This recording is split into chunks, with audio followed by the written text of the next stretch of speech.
What's going on, boys? It's Flaws, and in this video, we're going to be talking about a retake in Counter-Strike 2. I think the biggest tip I can give right at the start is make sure you're actually giving yourself the opportunity to win the round on the retake, right? Too many times I see people on the CT side who are letting the time be a factor, and they're not actually utilizing the space that was given to them to come back into the site. So Mirage is a great example because let's say I was an A player, and they took B, and I don't know if they're pushed up in a market right here, right? I don't have a kit, I don't have util. The first thing I should do is just push right in and start to take gunfights, right? Even if I die, I was not going to get back into the site if I gave up my time. They could be playing back a site, they could be playing pushed up in a market, they could be playing in apps, right? If I have to push back into all these different angles, I'm doing that immediately. I'm not letting the T's get set up, I'm not letting them communicate where it could be, and I'm trying to make it chaotic for them as I'm retaking back into the site, right? So keep that in mind. If you have info from your teammates of where the T's can be and can't be, use that info and push up so that you're not letting the T's get more space than they are available to them, right? So like, let's say I'm here and they start to take the site, right? I know that they're all on the right side of the site. I have no problem just sitting here and waiting for my rest of my team to come back into this market area with me, right? Once I know for a fact that no one's left side of site, I'm going to call that to my team and we're going to retake all together. If I get some spam out into someone bench, I can call that. Hey, like I got someone bench that's lit up. Same thing goes for if I'm over here, right? If I'm playing on the A site, or I'm retaking from the A site, and I was mid earlier, I know no one's triple box, I can just hold this and wait, right? I can wait out their util on the T side, they get the bomb down, that's no problem. I'm waiting for our advantage to come back into the site. I'm not just letting them pick me off one by one. I'm not trying to take these 1v1 duels on the site and letting them be the ones that are dictating the pace of the round, right? You also don't want time to be the biggest factor, which is a huge thing to think about. If you're ready and set up to go and retake the site, don't expect the T's to just start peeking out into you out of nowhere. Like, that's not what high-level Counter-Strike players are going to be doing. They're going to be waiting for you to come back into the site. So you want to be the ones that are pushing the problem, using your nades effectively, cutting out angles that they can be, right? Working with your teammate. If you die, at least you know exactly where the T's are going to be. And you're getting back into the site and tapping that bomb. Even if you're not sticking it, you're making it so the T's have to come and face you, right? You're not just waiting, okay, I gotta clear every single angle out perfectly. No, you might go in and die. That's totally fine. That's what happens on retakes. But you want to give your team and yourself the chance to actually win the round. If you're someone who just sits back and, we're playing CT, oh, they planted, okay. I have smokes on me. If I have something on me, get back into the site. Start to push that aggression back into them, right? Okay, that smoke's out. I can start to work the back of site. Now I'm clearing out these angles one by one. Anyone there? Okay, nope. We're good there. Anyone backside? Nope. Molly this out. I'm doing all of this before the bomb even gets planted, right? I'm putting the aggression back into the T's so that they can't feel comfortable on the site and get set up. Same thing goes for if you're retaking with a team and you're like playing the stairs area, right? If you're letting the T's get set up, someone's here, someone's playing in ramp, they can start to throw flashes for their players that are close, right? And that's going to really disrupt anyone that's trying to get back into the site. They're going to get a great timing as the T's if you let them get set up. So you want to be pushing in, taking these angles that are already available to you and not giving the T's so much space onto the site.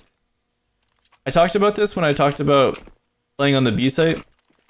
If you have someone that smokes this off right here and is playing behind it, making sure that no one can get deep into the site, it's so much easier for the retake for the counter-terrorist. Doesn't have to be Mirage, but I think it's a great map just to kind of showcase what it's like to retake without certain spots being available to you. Like if I'm coming through CT and I don't know if this is clear, I'm way more nervous to get back into the site than if I know that my teammate's right here, right? I can swing out here, know that no one's going to be close. It gives me a lot more space back into the site. I don't have to take that time to like slow clear every single angle that the T's could be. That's taking valuable time away from you that you could be using to actually get onto the site, run up, try to get that info for your team. Even if you're dying, that info into the trade kill, it's going to save your teammates time, and they're going to get back into the site. Who knows what util they have?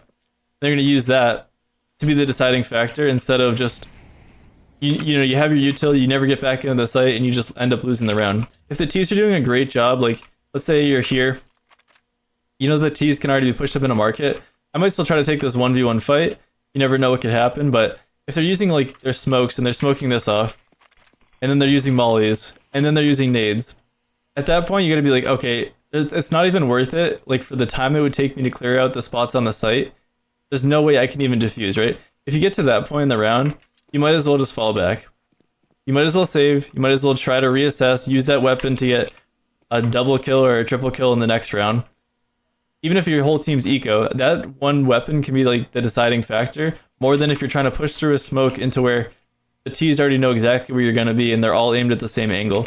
That being said, if it's later in the rounds, you're like, okay, it's, you know, it's close to the end of the game. We have a couple rounds to make up. This is one of their like final rounds that they need to actually close out the game. You know, I might be a little bit more aggressive here. I might be pushing in.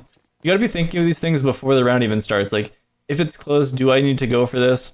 No. Okay, then I can just kind of save my weapon, save my util if I need to, and we can reassess and get back into it into the next round.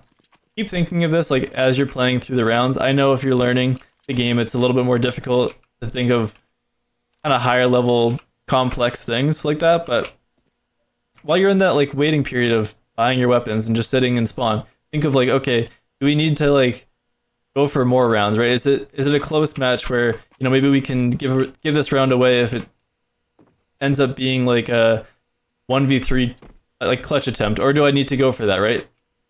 Like, keep thinking of that. Obviously HP is a huge factor as well. If you're 1 HP, getting back into a site where you have to clear multiple angles out is near impossible. So if you're full HP, you might be more opted to like actually go for a retake.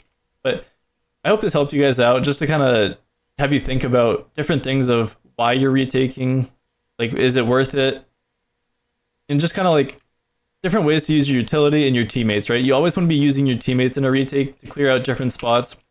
On the B site, like over here, I'd much rather have a teammate who's coming through apps and sprinting up than someone who's slow peeking apps and kind of taking the site slowly. Because this person that's swinging up here, there's a really good chance that, you know, they might even come into contact with someone who has no idea about them on the T side. Even if they die, they're probably going to see that person and at least hear one or two other footsteps. Like, I'm thinking of Inferno. If someone goes church and someone's standing like CT, I'd rather them do that than kind of play together and go up through the exact same spot, not knowing where the enemy team can be set up. That being said, though, if they're still saying like back at the site, I think it's totally fine to have like an L-shaped retake where one person's coming from this angle, another person's coming from the other angle, and you're slowly working stuff together, right? Using util and coming back into the site, all clearing certain spots out one by one. I hope this helped you guys out. If you guys have any questions, leave them in the comments down below. But otherwise, I'll see you guys in the next video. Later.